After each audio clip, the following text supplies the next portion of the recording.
Good day, family. So, today's teaching, today's discussion is going to be a very, very interesting one. Believe me, I go really enjoy this one. So, let's get straight into it. Let me put that over at this side on the screen and let's get to it.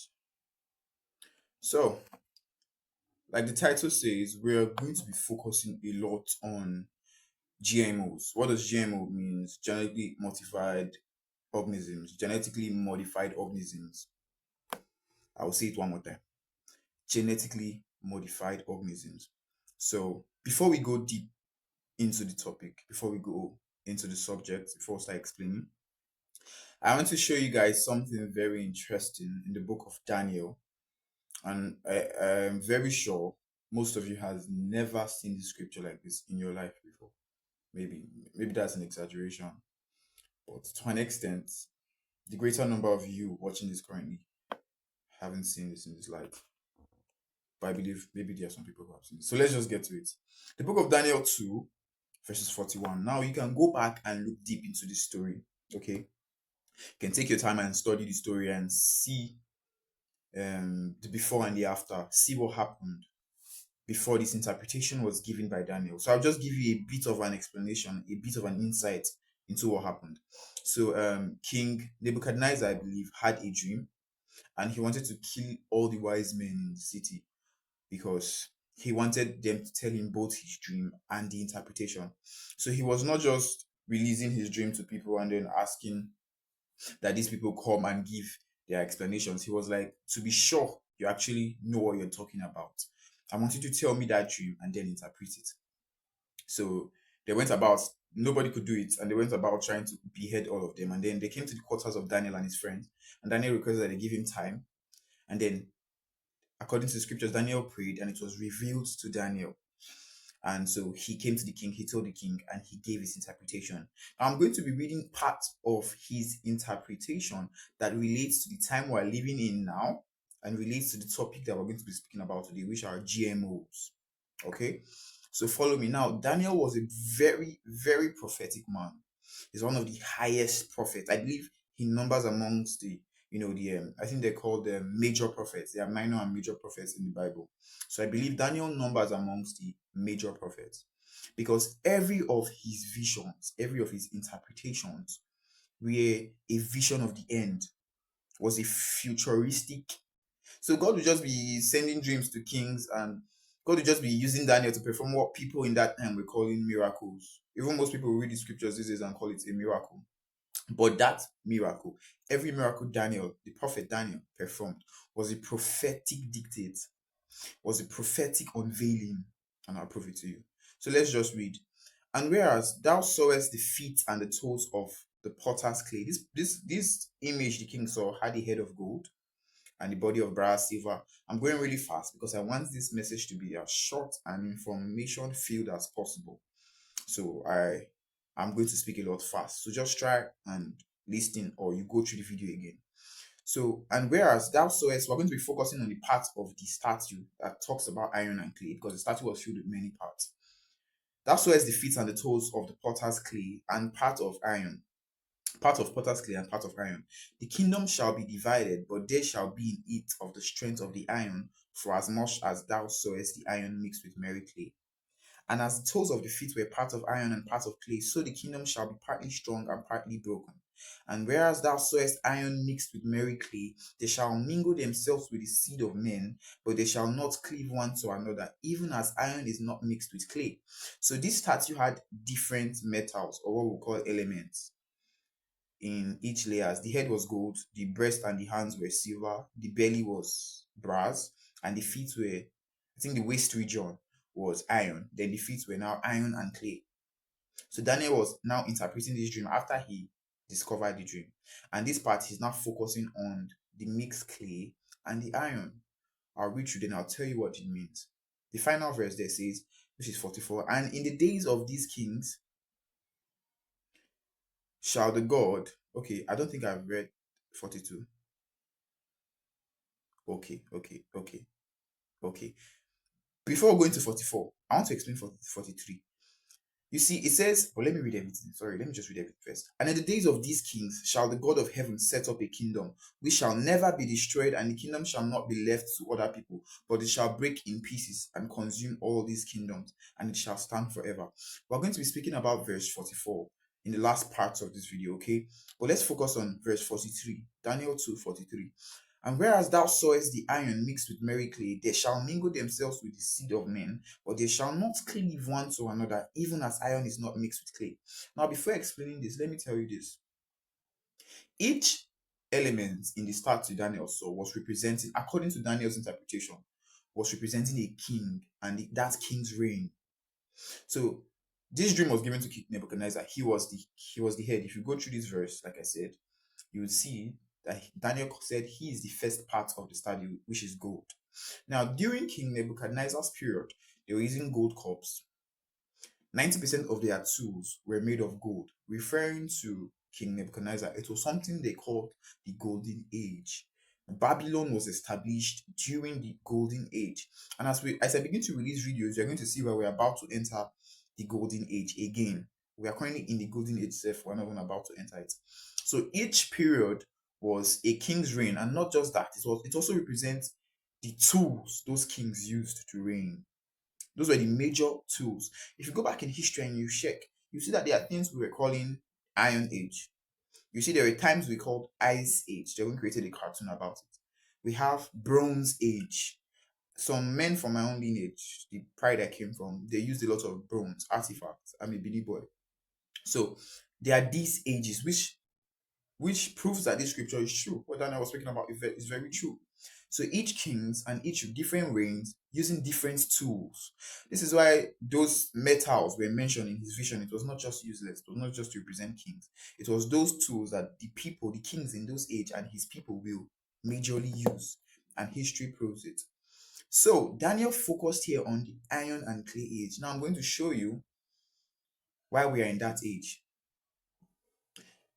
You see, these things doesn't just represent the kings or the tools they use. It also represents the characters of people. Let me shock you small. And whereas thou sawest iron mixed with merry clay, they shall mingle themselves with the seed of men. This represents hybrids. It represents angels sleeping with humanity or other creatures sleeping with humans and mixing with their seeds. It represents the behavior we're currently seeing in the world, the LGBTQ community.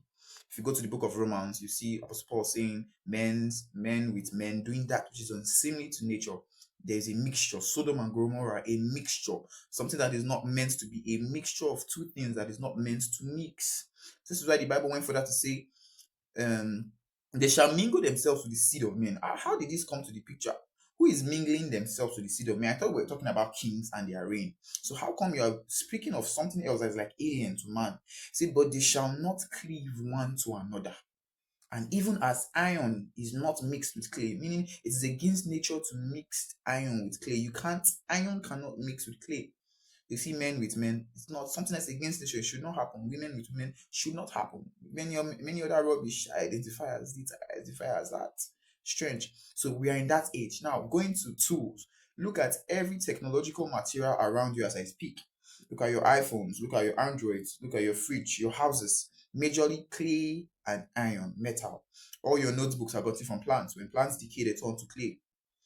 Your house, your buildings, your clothing, everything falls down. 90%, we have many tools. Yes, we have gold, we have silver, but 90% of the tools we use and the technology we use today is iron and clay. Now we're inventing human bionics. If you cut off one of parts of your body is amputated, you can bring a robot inside it. Iron and clay, iron and biology.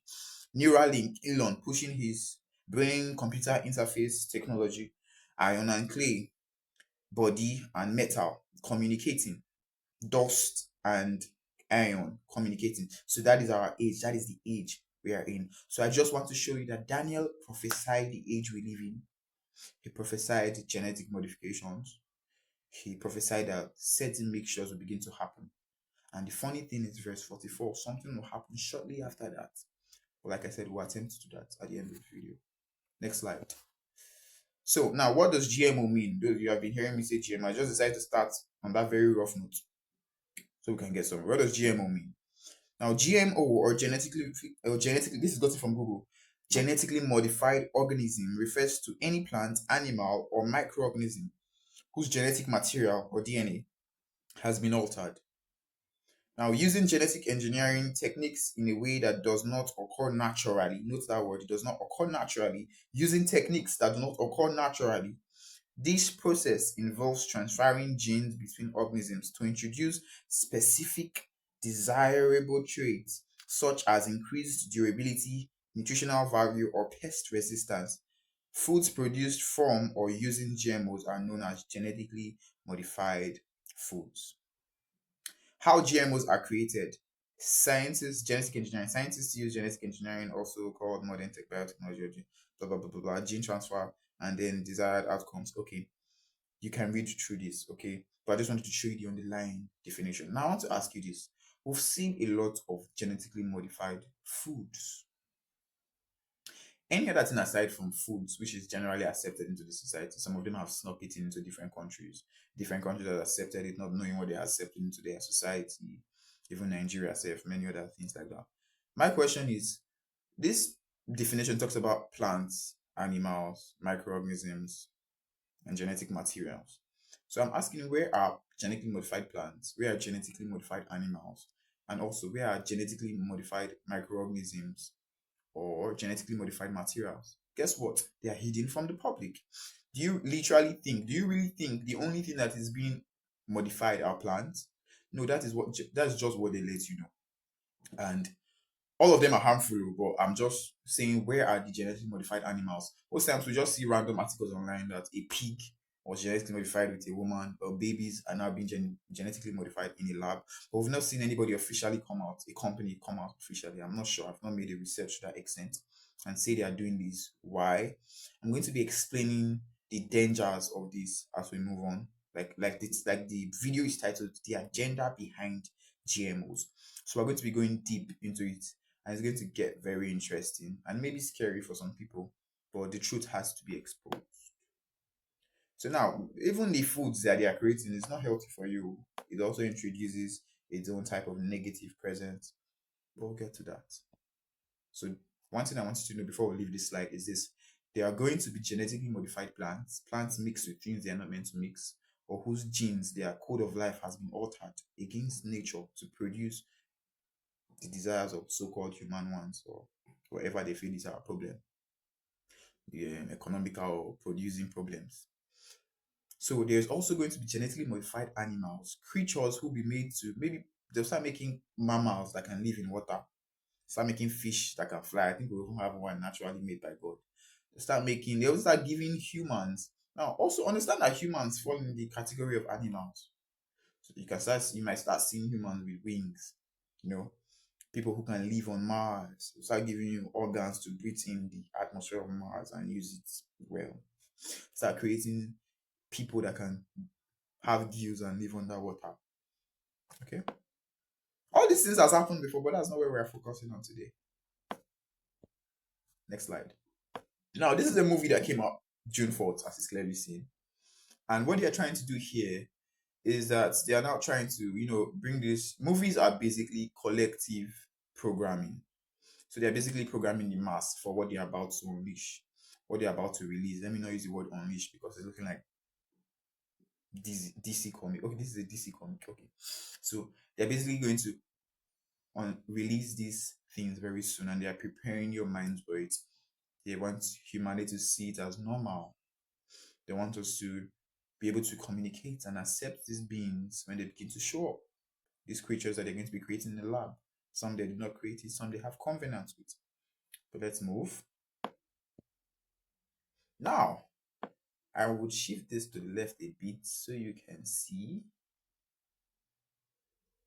Here I'm going to be speaking about how altars work. How altars work. And the reason I brought the Ark of the Covenant to explain this is because there's a specific way God tells you to build when He wants His presence. Note the word presence to come into something. So this is the Ark of the Covenant, as you can see on the screen. And I'm going to be using this to explain how altars work. Now let's get to it. And who was told to build this? Moses. Yes, I believe Moses or Aaron, one of them. But God was saying He wants to be He wants to dwell amongst his people physically, and he told them to build an ark. Now, whilst building the ark, he gave them specific details. Note the word specific details, specific measurements, specific materials. Aaron's rod, the shewbread, and tablets. The tablets of Moses were inside this ark. Inside was laden with gold, and two cherubims beside on top of it, the ark, which is the mercy seat, two rods which men were used to take it about. Each of these designs, if you read the revelations of David, or the book of Revelations, or the revelations of Daniel, where they saw the throne of God, you would have realized that there are two cherubims that guard the presence of God. My point, I said I want to be as fast as possible, is that God tries to mimic heaven, how heaven is structured, when he is teaching men to use earthly tools to bring down his presence. What does that mean? If in heaven there are two sticks on the floor and five cups, he would say, you, Moses or Daniel, bring two cups and five stones. What did I say just now? If there are five stones in heaven and there are two cups, and God wants his presence to be in my room, he will say, looking at what is in heaven, he will say, Daniel, put those five stones and two cups here, so that I can also come into your room. If heaven has two apartments, four beds, he will say, Daniel, make your house two apartments and put only four beds, because he can only stay in a place he sees as his own design, a place he sees as heaven is constructed. Do you get? So God may directly to use earthly tools to mimic the shape or the structure or the character of heaven, so he can come into that building or that structure. Do you get it? So the ark is designed just as it is in heaven. Now that might remind you of a prayer Jesus said we should pray. Your will be done on the earth as it is in heaven. Okay? Now I want you to know this. This doesn't just apply to physical objects. It applies to biological objects, living organisms. Now we're about to get to the interesting part of this. There is a reason God gave man the commandments. There is a reason the Lord most times give men disciplines, because he's trying to download a certain character that only heavenly beings do. That when you begin to do those commandments or those certain exhibits those characters, you begin to download the power, the essence, the authority, the freedom of those heavenly beings in your physical body. So now your character is being molded to shape what is in heaven, so you can enjoy its presence. Do you get it? Now, why am I saying all this? When the angels, one third, the Bible records that one third of the angels were deceived by Satan and they fell. There was a deformation. I don't have time to go deep into all these things to explain all these processes, but there was a deformation in their biological nature. Okay, and I always tell my friends this: angels are to God as animals are to man. Okay, this is why many times in the scriptures you see talking about calf head, cow, eagle. The angel had wings, with wings covered, two wings is covered his face, two wings. So God said, we are always seeing creature structures, animal structures in heavenly angels. This shows you that there are angels in heaven that are aquarius in nature, related to water, because we have animals here related to water. There are angels in heaven related to the air, because we have animals here that use the air. There are angels in heaven that are related to the land animals, because we have animals here. Yeah. So when the demons fell, which were prior angels, they had a deformation. And the Bible also recorded that the Nephilims came and they slept with men, the women, they slept with the wives of men, and they gave birth to creatures. And that's why you can check your history books, check some Egyptian history, or their theologies, or people call it myth. You see creatures with the lion's head with human body. You see some creatures that has horse body, human from waist upwards is now human. See certain beings, those were the offsprings of those angels. Now they don't literally have to come physically again, because according to the scriptures they were wiped out. The flood wiped them out, and and their spirits were left. People call their spirits today demons. Okay, that their spirit is moving around, but their flesh has gone. Now, through GMOs, there is a propensity we can bring them back by altering the DNA of any living organism, joining, remember, seeds mixing together. People are going to be creating these entities in the land. Now, here comes the scary part. When you are creating these beings, you are able to mix this creature. You are able to mix a fish with a tiger, or a scorpion with a human. You are drawing back, you are bringing back the spirits of the Nephilims to come into the body that looks like their own heaven. Do you understand what I'm saying? So let's just assume okay, the spirits of the Nephilims are around now because the flood killed all of them, and that's what we see as demons. They only go about oppressing people, entering different bodies that is not theirs. Now imagine they now see a body that looks like theirs in the spirit. The perfect, just like the ark is the perfect place for God to come in, that body become the perfect place for those demons to come into. And when they enter and possess this body, they now have a physical means of communicating on the earth to bring their chaos, to unleash the havoc on man's plane. Now, this is part of the major agenda behind genetic modification, and it's just been hidden from the public. God has summoned some of us to come out and speak of it boldly. I hope you understand what I'm saying. I hope you can relate. I'm going to go deeper into explaining it. So they are basically preparing physical vessels that can welcome the specific spirit. So the marine the angels that were related to water in heaven that fell, that became Nephilim, became deformed, to possess any serpentine GMO related stuff they are making. So they can mix fish and humans, lions and humans, beasts and humans. And when those spirits possesses those body that they are preparing in their labs, you're going to see things you have never seen before. I'm going to show you some movies towards the end of this video, some short clips of a movie where they were preparing your minds for these things. You may not believe me, you may call me a conspiracy theorist, but we're all here and we're going to see it. Some of us can be killed, so we're going to see everything for ourselves. Let's move on. Altars. They are basically building altars, constructing altars to welcome a spirit to come and dwell. That spirit will quicken those lab created flesh. They'll cause havoc to humanity for all those who are not sealed. Now, let me play a short clip for you. Yeah, I believe this is the video, one of the movies. So just watch this.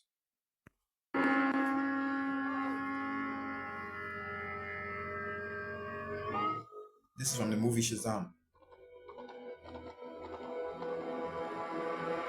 We're gonna need more Skittles.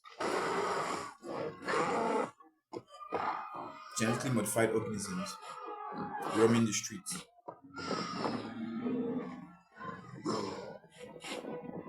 This is a rhino slash human, I guess.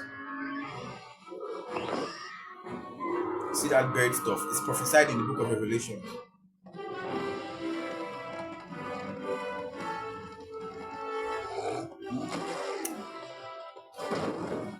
Taste the rainbow, motherfucker! You see, I don't know who writes these movies because there's a lot of, and I'm going to be doing separate videos exposing movies, okay? It's because there's so much sophisticated encodings. A lot of people see meanings from the surface. I'm not talking about surface meanings here. Now, unicorns, our society calls it mystic beings, that they don't exist. But unicorns are actually part of the animals that are, I call God creatures. They are creatures of the light, like they were used by God, maybe for war, I don't know. And now it's funny that in this movie, this is the only creature that decides to side with the humans or the heroes to fight the other creatures. But here now they denoted all of them as though they were like creatures from the underworld. Because if you recall King David in his Psalms, he was like, "Thou hast exalted my horn as the horn of a unicorn, and with fresh oil thou hast anointed me," something like that. So unicorns are godly creatures, or creatures created by God, like every other animals you see on the earth. Not all animals. Some are affected by the fall, like mosquitoes now. But you know what I mean. So let's move to the next slide.